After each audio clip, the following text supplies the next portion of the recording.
Hello मेरे प्यारे बच्चों, मैं हूं सुधीर पांडे और आप देख रहे हैं 100 times education the branch of knowledge. तो बच्चों, इस समय हम पढ़ रहे हैं क्लास 12th के NCERT chapter number 1 reproduction in organs, सजीवों में जनन। तो ये आपके लिए नीट के लिए है और बोर्ड वाले जो हमारे पास स्टूडेंट्स हैं उनके लिए भी बहुत ही कंपलसरी है। तो ये सीबीएसई वाले हों चाहे यूपी बोर्ड वाले हों और नीट वाले तो स्पेशल ही। तो बच्चों, ये क्या है, हिंदी और इंग्लिश की क्या है कंबाइंड क्लास रहती है। लिखते चीजें क्या है इंग्लिश में ही और आपको हिंदी में सारी चीजें समझाते हैं। तो यूपी बोर्ड वाले भी ध्यान से देखें बेटा, सिर्फ और सिर्फ एनसीईआरटी ही आती है नीट में, ये बात कंफर्म है। आप ज्यादा किसी स्टडी मटेरियल के चक्कर में मत पड़िए, एनसीईआरटी अच्छे से तैयार करिए और सिलेक्शन पक्का होगा। ज्यादा से ज्यादा ऑब्जेक्टिव करिए। तो चलिए बच्चों, हम लोग वीडियो को चालू करते हैं। प्लीज आपसे रिक्वेस्ट है कि जिन्होंने चैनल को अभी तक सब्सक्राइब ना किया हो वो चैनल को सब्सक्राइब जरूर करें, वीडियो को लाइक करें, अपने दोस्तों के साथ शेयर करिए और कमेंट के माध्यम से आप हमको अपने सुझाव दे सकते हैं। तो बच्चों, हमने कल देखा था कि हमारे पास जनन की जो विधि थी अलैंगिक जनन, उसमें भी कई प्रकार से अलैंगिक जनन होता है, जिसे हम देखे थे अलैंगिक जनन की विधियां मोड ऑफ एसेक्सुअल रिप्रोडक्शन या मेथड ऑफ एसेक्सुअल रिप्रोडक्शन। तो आज हम देखेंगे कायिक जनन क्या होता है, वर्धी जनन क्या होता है, जिसे हम लोग कहते हैं बेटा वेजेटेटिव रिप्रोडक्शन। ये चैप्टर नंबर कौन सा है? 4। तो आपको पता है कि वेजेटेटिव रिप्रोडक्शन हिंदी में नाम है कायिक जनन। काया मतलब क्या होता है? बॉडी। जब शरीर के ही किसी भाग से न नए सजीव का निर्माण हो जाए तो इसे हम लोग बेटा क्या कहते हैं? कायिक जनन, वर्धी जनन या वेजेटेटिव रिप्रोडक्शन कहते हैं। और इस प्रकार का जनन सिर्फ क्या है पौधों में पाया जाता है। जैसे आपने देखा होगा कि हम लोग क्या है कलम वगैरह लगाते हैं, टहनियां लगाते हैं बेटा न, हम लोग क्या करते हैं छोटे छोटे जो है आलू के काट काट के जो है आंखें वाले भाग को जमीन में गाड़ते हैं। तो ये सब क्या होते हैं? नए क्या है सजीव में बदल जाते हैं। तो इसी को कहते हैं बेटा कायिक जनन, वर्धी जनन। तो सुनना बहुत जरूरी है और सुन के आप एनसीईआरटी में पढ़िए तो ताकि लिखने वाला काम कम से कम किया जा सके। एनसीईआरटी खुद ही नोट्स है, ज्यादा नोट्स बनाने की जरूरत नहीं है। तो बेटा देखते हैं कि वेजिटेटिव हमारे पास कौन कौन से अंग होते हैं। तो वेजिटेटिव हम जिसे कहते हैं आइए देखते हैं। तो बेटा होता है पौधों में स्पेशली पाया जाता है। तो लिखेंगे हम लोग वेजिटेटिव क्या है बेटा, हमारे पास जो ऑर्गन होते हैं। तो लिखेंगे vegetative propagation, vegetative propagation. Hindi में लिखते हैं बेटा कायिक प्रवर्ध। क्या हुआ बेटा? कायिक प्रवर्ध। तो ये स्पेशली किस में होता है? प्लांट्स में होता है। जब क्या है शरीर के ही किसी भाग से दूसरे सजीव का निर्माण हो जाए तो उसे हम वेजिटेटिव रिप्रोडक्शन कहते हैं। अब इसके लिए हमारे पास बहुत सारी बेटा क्या है संरचनाएं होती हैं। जैसे कायिक प्रवर्ध में आते हैं हम लोग क्या करेंगे, वेजिटेटिव बेटा है प्रोपेग्यूल्स,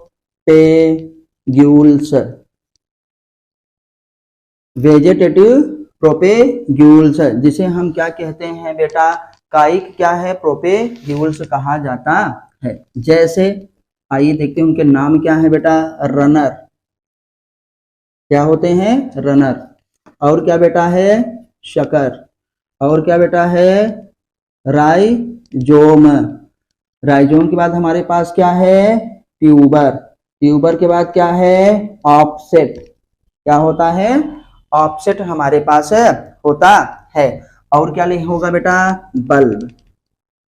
तो आपसे एनसीईआरटी में यही पूछा जाएगा कि वेजिटेटिव प्रोपेग्यूल्स कौन कौन से हैं।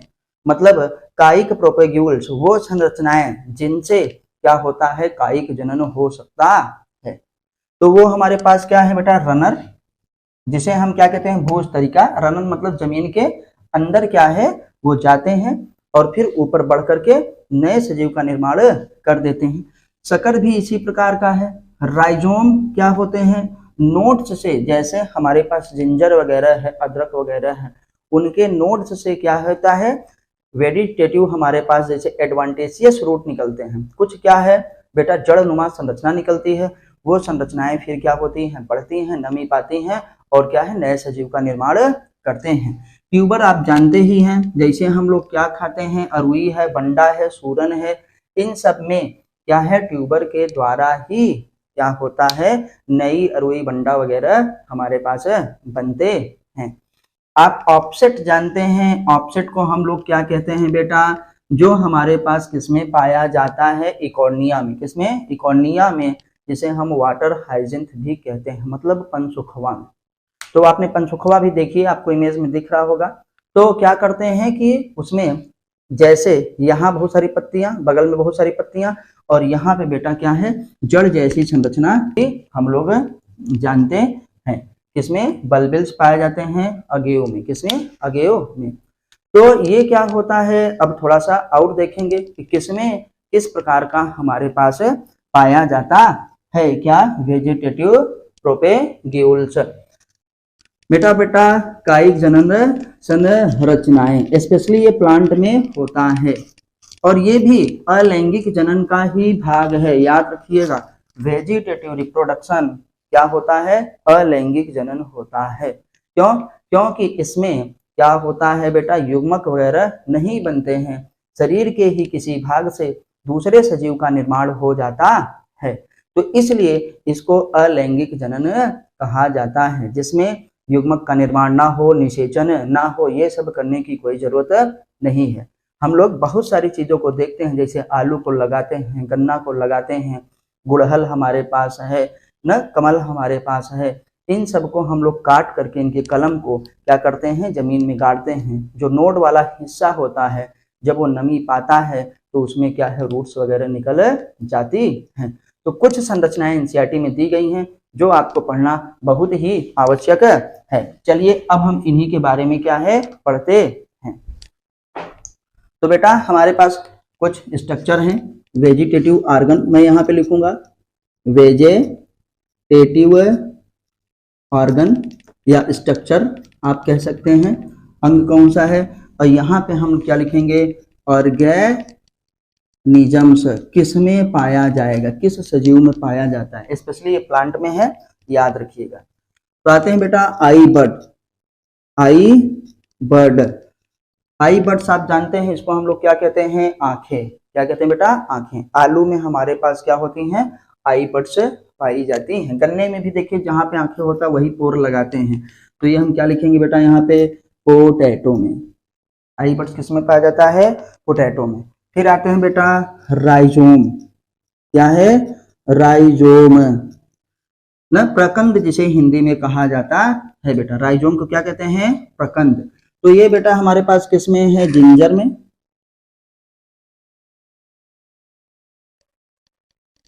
और कहाँ पे, बनाना में। बनाना में भी राइजोम ही होता है, याद रखिएगा, शकर्स नहीं होता।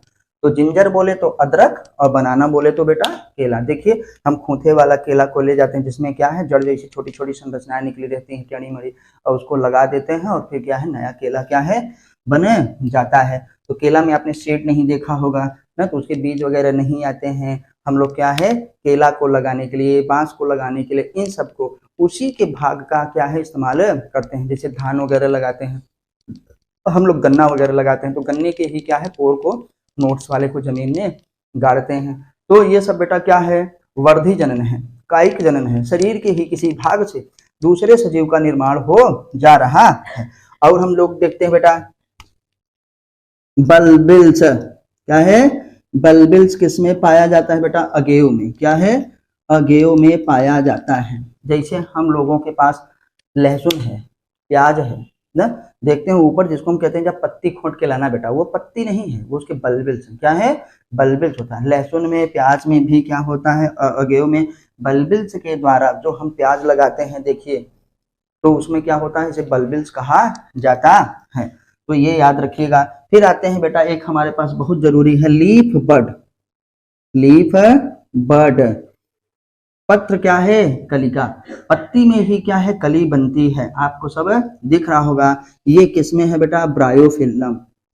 ब्रायोफिल्लम हम इसे कहते हैं। हिंदी में इसका नाम याद रखिएगा, पत्थर चट्टा है। पत्थर चट्टा। तो देखिए थोड़ा सा आप समझ जाइएगा हमारा कहने का मतलब क्या है, पत्थर चट्टा। तो बेटा जैसे कहें कि हमारे पास एक लीफ है, हमने एक लीफ ऐसे संरचना बनाई है, ये लीफ है, और लीफ में बीच बीच में क्या है, इसके ये कटे कटे ऐसे जो भाग हैं कि यहाँ से क्या है, यहाँ, यहाँ से यहाँ। तो महाराज ये हमारे पास मान लो लीफ है, ये क्या है, इसका मिडरिफ है, और ये इसमें हम जानते हैं ये क्या है, हमारे पास वेन्स वगैरह है। अब इस लीफ में यहीं से बेटा क्या है, जड़नुमा ऐसे ऐसे संरचना निकले और क्या हो, एक दूसरी लीफ इस तरीके से बन के तैयार हो जाए। यहाँ पे भी ऐसे क्या है, जड़नुमा संरचना निकले, और यहाँ से भी बेटा क्या है, हमारे पास एक लीफ बन के ऐसे ऐसे तैयार हो जाए। और ये जमीन पे गिरे, जमीन पे गिरे बेटा ये, और जमीन पे गिरने के बाद जब ये नमी पाए, मॉइस्चर पाए, न्यूट्रिशन पाए ना, तो खुद ही क्या है बेटा, क्या है, नए इसमें ब्रायोफिल्लम में बदल जाए। तो ये क्या होता है हमारे पास लीफ बड, इसे हम क्या कहते हैं, पत्र कलिका ना। तो क्योंकि पत्ती में ही नई कली क्या है, बन गई है, और ये गिरेगी, नए सजीव का निर्माण कर देगा पत्थर चट्टा में। अब हम बेटा एक हमारे पास और बचता है जिसका नाम है हमारे पास ऑफसेट। क्या होता है महाराज? ऑफसेट। ऑफसेट किस में पाया जाता है? आप जानते हैं हम लोग वाटर हाइजिंथ में ना, जलकुंभी में। तो क्या लिखेंगे बेटा? वाटर हाइजिंथ। तो हम क्या कहेंगे? इकोर्निया जिसे कहा जाता है। क्या कहते हैं? वाटर हाइजिंथ इकोर्निया में हमारे पास ये होता है। पन सुखवा, तो यहाँ पे लिख दे रहे हैं बेटा, ये क्या, जिसे जलकुंभी भी कहते हैं, पन सुखवा। इसे हम टेलर ऑफ बंगाल भी कहते हैं। इसके बारे में हम अभी आगे पढ़ेंगे। वाटर हायाजिंथ, HYA ना, तो वाटर हाइजिंथ हो गया। तो ये हमारे पास बेटा क्या हो गई, कायिक जनन संरचनाएं हैं। अब हम बात करते हैं जैसे आपके गन्ने में कैसे होता है। तो गन्ने को आप जानते हैं कि कैसे हम लगाते हैं।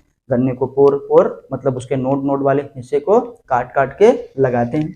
जैसे ये गन्ना है बेटा, एक गन्ना है, गन्ने में यहाँ नोड है, यहाँ नोड है, यहाँ नोड है। तो हम इसको काट के जब जमीन पे गाड़ेंगे तो यहाँ से जो नोड है, यहीं से क्या होगा, मॉइस्चर कंटेन करने के बाद, न्यूट्रिशन कंटेन करने के बाद यहीं से रूट्स निकलेंगी ना, और क्या है, नए गन्ने का निर्माण हो जाएगा। हम लोग अदरक कैसे लगाते हैं बेटा? अदरक को हम लोग मॉडिफाइड स्टेम से लगाते हैं, सीधे राइजोम, सॉरी क्या है, राइजोम। हम लोग बेटा हल्दी कैसे लगाते हैं? देखिए उसकी गांठों को लगाते हैं। आलू को काट काट के लगाते हैं। हम लोग स्वीट पोटैटो जिसे शकरकंद कहते हैं, शकरकंद के हम लोग क्या करते हैं बेटा, छोटी छोटी क्या लाते हैं बेटा, रूट्स लाते हैं, उसके तने को लाते हैं। हम लोग कमल कैसे लगाते हैं, गुड़हल कैसे लगाते हैं, ये सब बच्चा कायिक वर्धन संरचनाएं होती हैं। तो हमने ये देखा कि कायिक वर्धन संरचनाएं क्या होती हैं, स्पेशली किसके लिए हैं, प्लांट के लिए।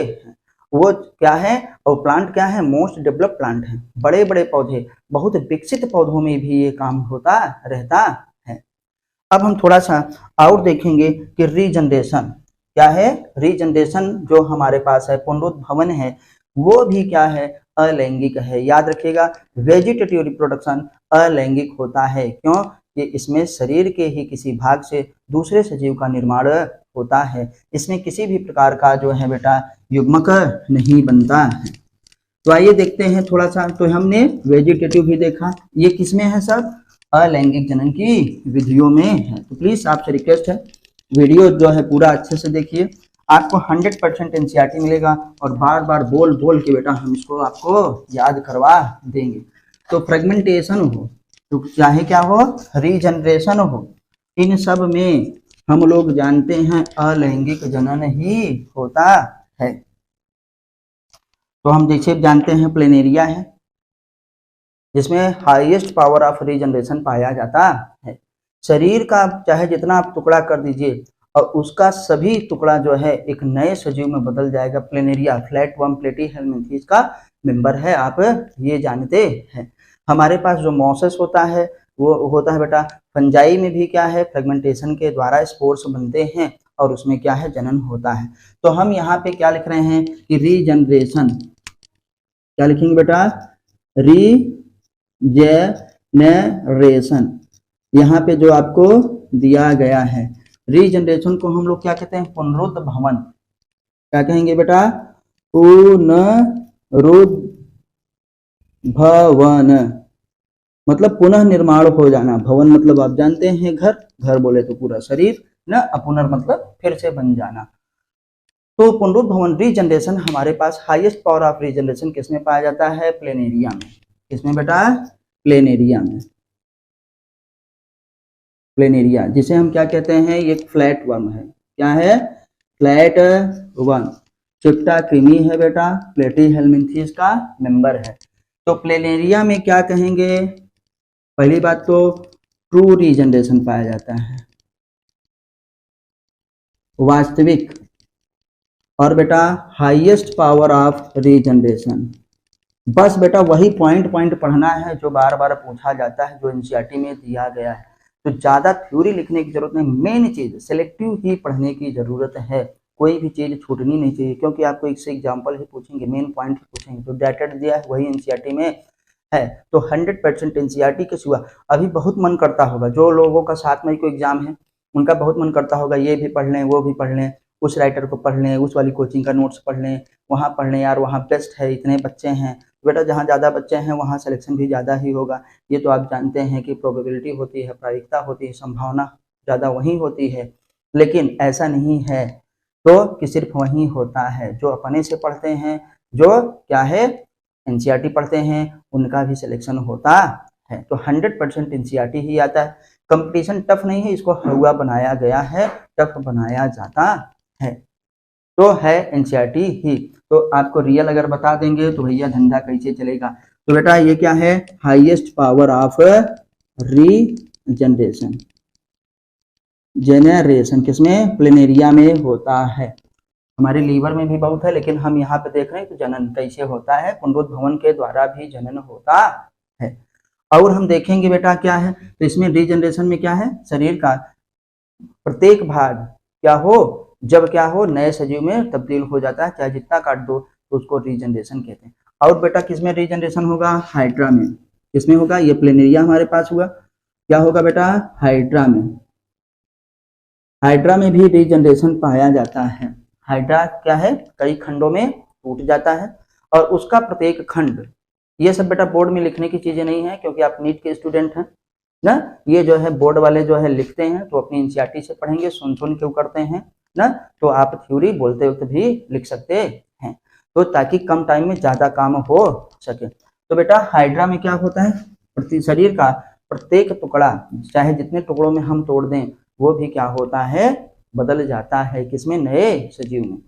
लेकिन प्लेनेरिया में सारे टुकड़े, लेकिन एक निश्चित जगह से ये जब टूटता है, जैसे हाइड्रा को हम लोग काटें, उसका हेड अलग कर दें, और क्या हो जाए बेटा, नीचे वाला टेल, तो उसमें हेड फिर से बन जाएगा, रावण जैसा वाला काम है, ठीक। और अगर क्या कह रहे हैं कि हेड वाला बचा है, नीचे वाला भाग उसमें नहीं, तो नीचे वाला, तो दो भागों में अगर शरीर टूटा, तो जिसमें हेड है वो नीचे फूड वाला पार्ट बना लेगा, और जिसमें फूड है ऊपर क्या है, हेड वाला बना लेगा, ठीक है, स्पेशली। और प्लेनेरिया में तो चाहे जितने खंडों में तोड़ दो, वो क्या है बेटा, सभी क्या है, नए सजीव में बदल जाएंगे। तो हाइड्रा में क्या होता है, ईच फ्रेगमेंट्स, क्या कहेंगे, ईच फ्रेगमेंट्स, इसलिए इसका नाम भी फ्रेगमेंटेशन भी हो सकता है, याद है रखिएगा। ईच फ्रेगमेंट्स मतलब प्रत्येक टुकड़ा न डेवलप इनटू न्यू हाइड्रा ना। अगर बेटा फ्रेगमेंट्स होता है तो इसलिए हम इसे क्या कह सकते हैं, फ्रेगमेंटेशन भी कह सकते हैं, फ्रेगमेंटेशन।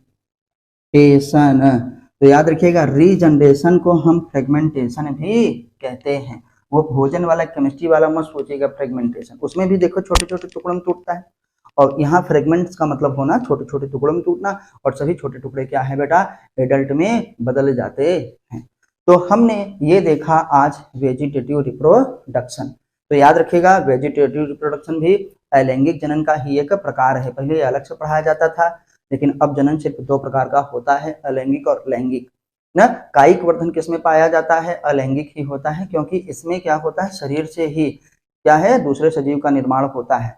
और बच्चों हमने देखा था कि अलैंगिक जनन उसे कहते हैं जिसमें एकल सजीव के द्वारा क्या है, दूसरे सजीव का निर्माण होता है। इसमें भी एक ही सजीव है, न मदर है न फादर, शरीर के ही किसी अंग से दूसरे सजीव का निर्माण हो जाता है। तो क्या कहेंगे, इसमें भी आपसे एक रीजन पूछा गया एनसीईआरटी में, पूछा जाएगा कि वेजिटेटिव रिप्रोडक्शन अलैंगिक जनन क्यों है, या इसे अलैंगिक जनन क्यों कहा जाता है। क्योंकि इसमें भी क्या है, नए सजीव का निर्माण एकल सजीव के ही द्वारा होता है, जिसमें शरीर के किसी भाग से क्या है, दूसरे सजीव का निर्माण होता है। ठीक है, इसमें अपोजिट सेक्स की जरूरत नहीं है। तो इसलिए बेटा ये भी अलैंगिक जनन है। आपको ये वीडियो कैसी लगी आप हमको कमेंट के माध्यम से जरूर बताइए। हम लोग अब थोड़ा सा पढ़ने वाले, हम लोग पढ़ेंगे टेरर ऑफ बंगाल, ताकि आप भी अच्छे से पढ़ के आइए। आप अभी से क्या है, तैयारी करना चालू कर दीजिए, जो 12th में जाने वाले हैं।